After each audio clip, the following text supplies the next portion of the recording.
Assalamualaikum warahmatullahi wabarakatuh.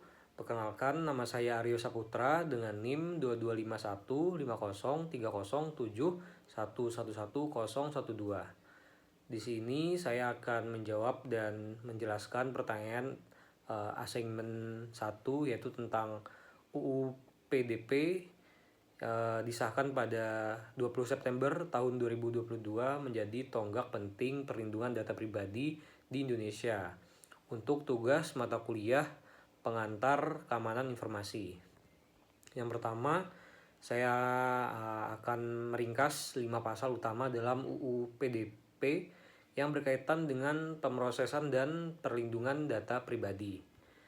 Pasal 1 yaitu definisi. Pasal ini menjelaskan istilah-istilah penting dalam UU PDP seperti data pribadi, pengendali data, dan pemrosesan data. Definisi ini penting untuk memahami konteks dan ruang lingkup perlindungan data pribadi. Pasal 2 yaitu ruang lingkup. Pasal ini menetapkan bahwa UU PDP berlaku untuk semua pengendali dan pemproses data yang mengelola data pribadi di Indonesia, baik yang dilakukan oleh individu maupun badan hukum. Mencakup semua bentuk pemrosesan data baik secara manual maupun otomatis. Lalu ada pasal 6 yaitu prinsip pemrosesan data pribadi. Pasal ini mengatur prinsip-prinsip yang harus diikuti dalam pemrosesan data pribadi seperti keadilan, transparansi, dan tujuan yang sah. Pengendali data harus memastikan bahwa pemrosesan dilakukan dengan cara yang sesuai dan tidak merugikan subjek data. Lalu ada pasal 15 yaitu hak subjek data. Pasal ini menjelaskan hak-hak yang dimiliki oleh individu terkait data pribadi mereka, termasuk hak untuk mengakses, memperbaiki, dan juga menghapus data pribadi, memberikan kontrol kepada individu atas informasi yang mereka miliki. Lalu yang terakhir ada pasal 26 yaitu sanksi. Pasal ini mengatur sanksi bagi pengendali dan pemproses data yang melanggar ketentuan dalam UU PDP. Sanksi dapat berupa denda administratif, pencabutan izin, atau tindakan hukum lainnya sebagai upaya untuk menegakkan perlindungan data pribadi. Lalu yang kedua di sini saya akan menjelaskan peran data controller dan data prosesor sesuai undang-undang. Dalam UU Perlindungan Data Pribadi atau PDP, peran data controller dan data prosesor dijelaskan bahwa data controller atau pengendali data adalah individu atau badan hukum yang menentukan tujuan dan cara pemrosesan data pribadi. Mereka bertanggung jawab untuk memastikan bahwa proses pemrosesan data dilakukan sesuai dengan ketentuan hukum. Lalu untuk tugas pengendali data itu mengumpulkan penyimpanan dan penggunaan data pribadi dengan cara yang sah dan transparan.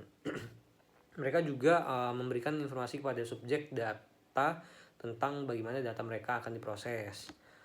Lalu yang kedua ada data prosesor atau pemproses data.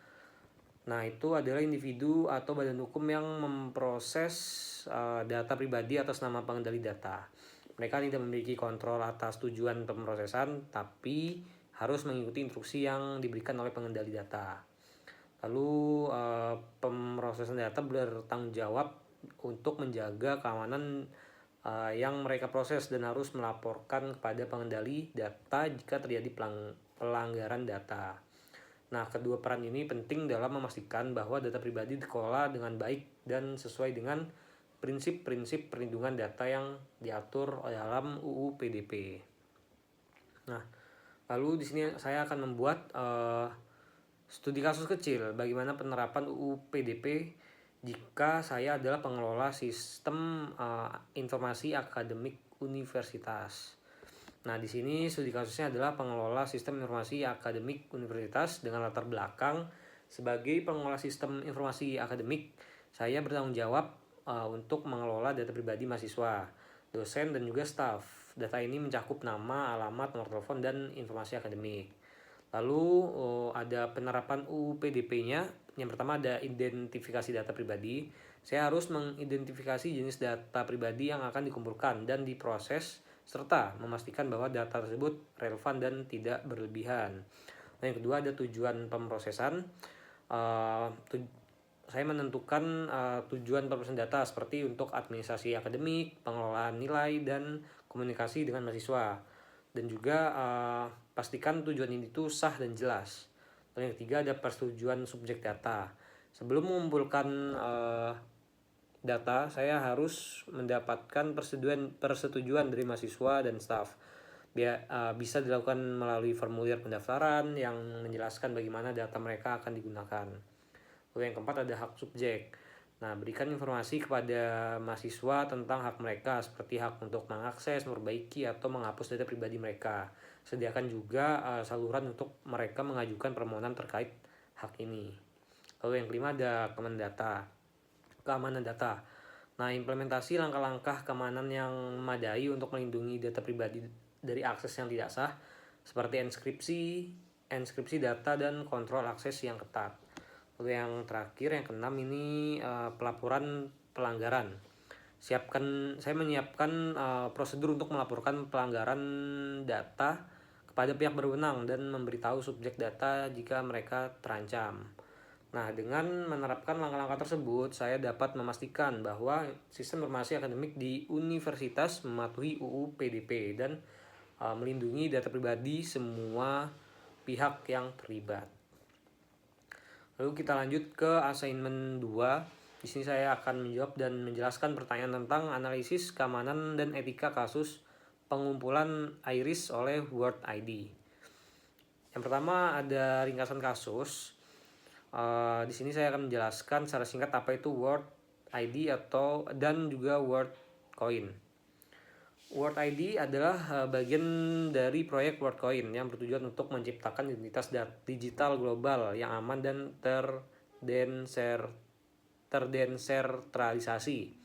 Proyek ini mengumpulkan data biometrik, khususnya pemindaian iris mata, untuk memastikan keunikan identitas setiap individu sebagai imbalan atas partisipasi dalam pengumpulan data ini. Pengguna diberikan mata uang kripto, sedangkan WorldCoin berfokus pada inklusi finansial dan aksesibilitas, dengan harapan bahwa identitas digital ini dapat membantu orang-orang di seluruh dunia, terutama di negara-negara berkembang. Namun pengumpulan data biometrik ini menimbulkan kekhawatiran terkait perlindungan data pribadi, potensi pelanggaran etika, dan risiko penyalahgunaan data sensitif, terutama dalam konteks UU PDP di Indonesia. Lalu, apa yang dilakukan di Indonesia dan mengapa menjadi kontroversial? Di Indonesia, World ID melakukan pengumpulan data biometrik dengan cara memindai iris mata warga sebagai bagian dari proyek WorldCoin. Aktivitas ini menjadi kontroversial karena beberapa alasan. Yang pertama, ada perlindungan data pribadi. Nah, pengumpulan data biometrik yang termasuk kategori data sensitif memicu kekhawatiran tentang bagaimana data tersebut akan disimpan, digunakan, dan juga dilindungi. Banyak orang khawatir bahwa data mereka dapat disalahgunakan atau jatuh ke tangan yang salah. Lalu yang kedua ada persetujuan dan kesadaran. Ada pertanyaan mengenai apakah persetujuan yang diberikan oleh pengguna benar-benar sukarela dan informatif. Banyak orang mungkin tidak sepenuhnya memahami implikasi jangka panjang dari memberikan data biometrik mereka, termasuk risiko privasi dan keamanan. Lalu juga etika pengumpulan data.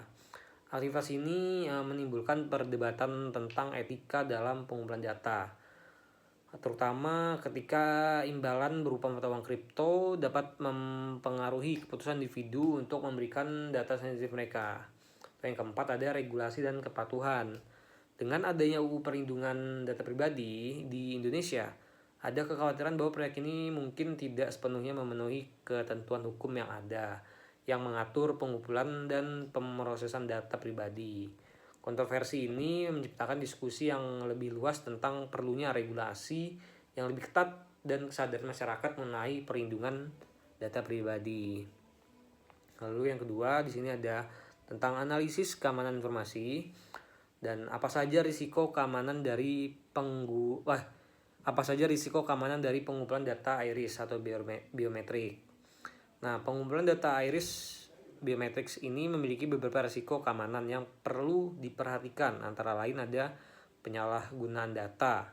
Nah, data biometrik ini dapat disalahgunakan oleh pihak yang tidak bertanggung jawab seperti untuk penipuan identitas atau akses tidak sah ke sistem.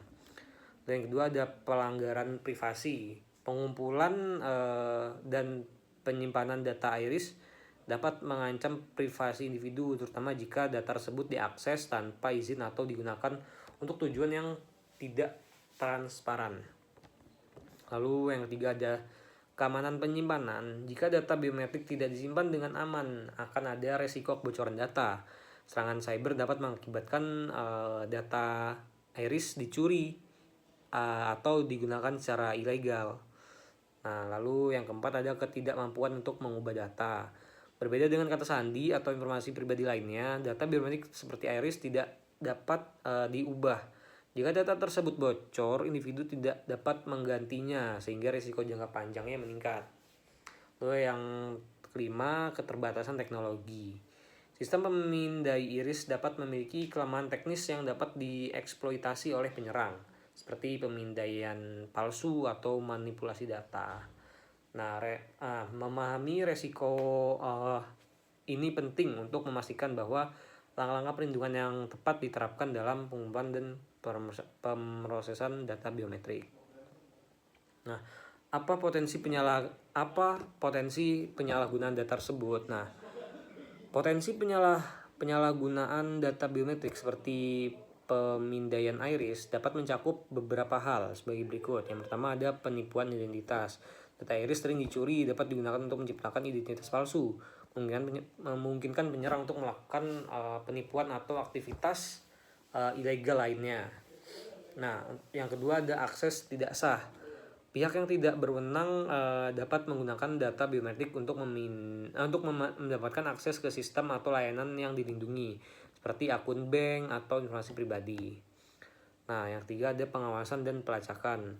Data biometrik dapat digunakan untuk melacak individu tanpa sepengetahuan mereka, mengancam privasi dan kebebasan pribadi. Yang keempat ada diskriminasi dan profiling.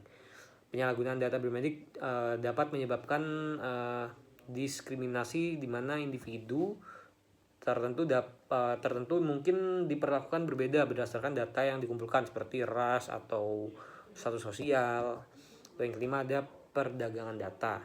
Nah, data biometrik yang bocor dapat dijual ke pasar gelap, memungkinkan pihak ketiga untuk menggunakannya untuk tujuan yang tidak etis atau ilegal. Nah, mencegah penyalahgunaan data biometrik memerlukan regulasi yang ketat dan juga langkah-langkah yang efektif, langkah-langkah keamanan yang efektif. Nah, lalu apakah sistem seperti ini sebaiknya diizinkan di Indonesia? Pertanyaan tentang apakah sistem pengumuman data biometrik seperti ini sebaiknya diizinkan di Indonesia sangat kompleks dan melibatkan berbagai pertimbangan.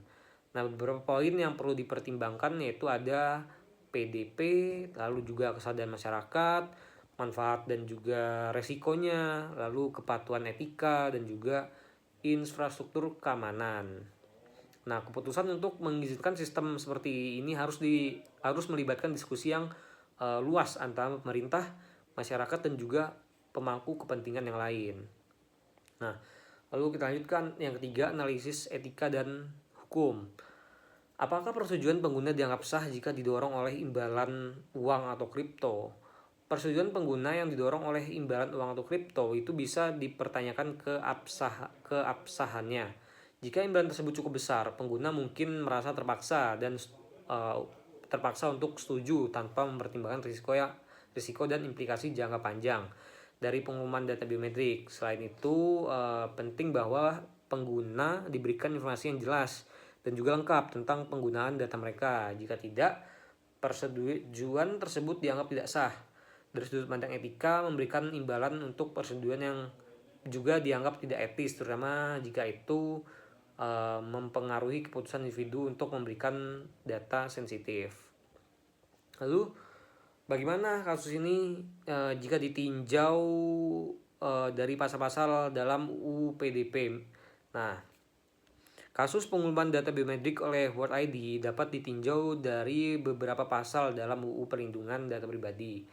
Antara lain yang pertama itu ada pasal 6, prinsip pemrosesan data pribadi. Pasal ini mengatur bahwa pemrosesan data pribadi harus dilakukan dengan cara yang sah, adil, dan transparan.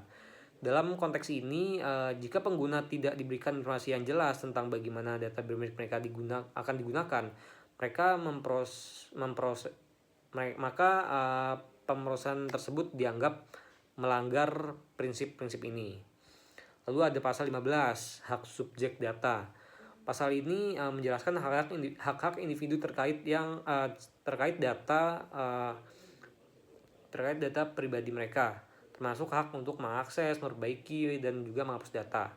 Jika pengguna tidak diberi kesempatan untuk memahami dan mengontrol penggunaan data biometrik mereka, nah maka hak-hak ini dapat dilanggar.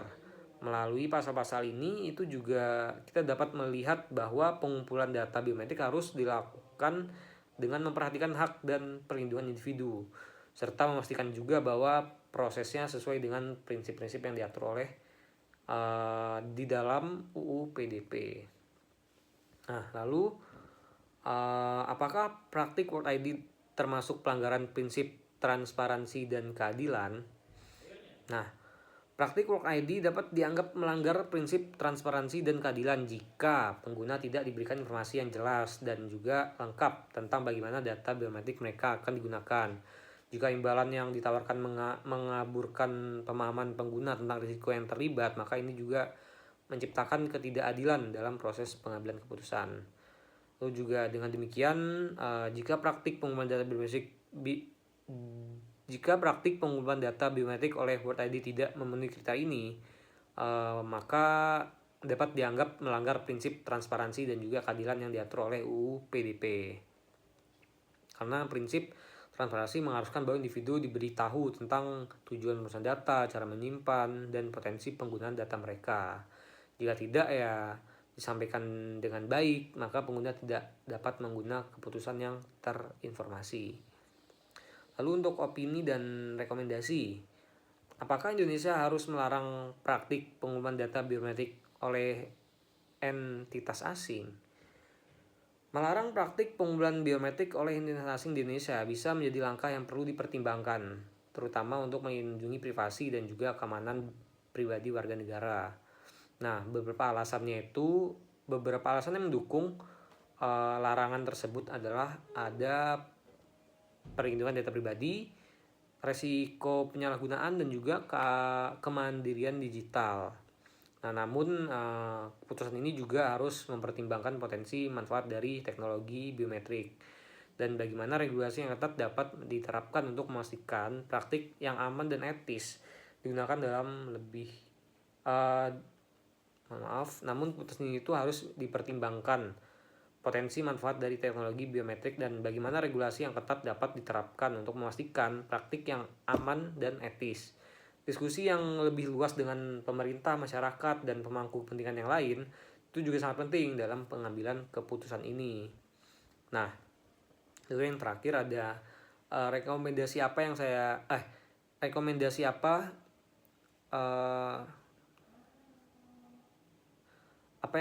rekomendasikan untuk pemerintah, perusahaan asing, dan masyarakat.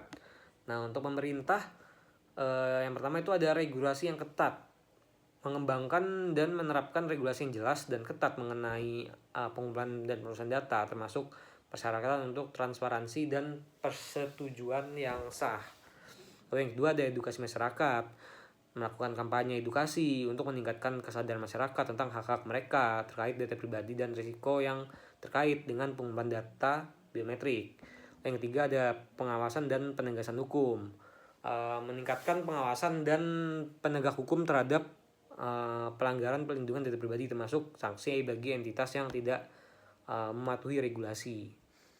Lalu untuk perusahaan asing ini ada kepatuhan terhadap regulasi, memastikan bahwa praktik pengumpulan data biometrik mematuhi regulasi yang berlaku di Indonesia, termasuk ya mendapatkan persetujuan yang jelas dari pengguna.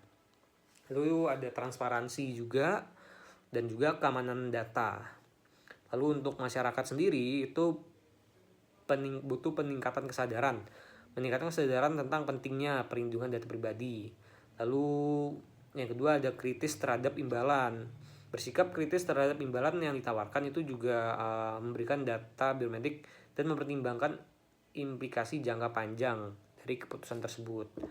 Lalu juga untuk masyarakat ini harus aktif dalam diskusi, terlibat dalam diskusi publik mengenai perlindungan data pribadi dan juga mendukung kebijakan yang melindungi hak-hak individu. Nah, dengan langkah-langkah tersebut diharapkan dapat menciptakan lingkungan yang lebih aman dan juga etis dalam pengumpulan data dan pemrosesan data biometrik. Sekian video yang bisa saya buat untuk menjawab dan juga menjelaskan terkait tugas pengantar keamanan informasi. Kurang lebihnya mohon maaf.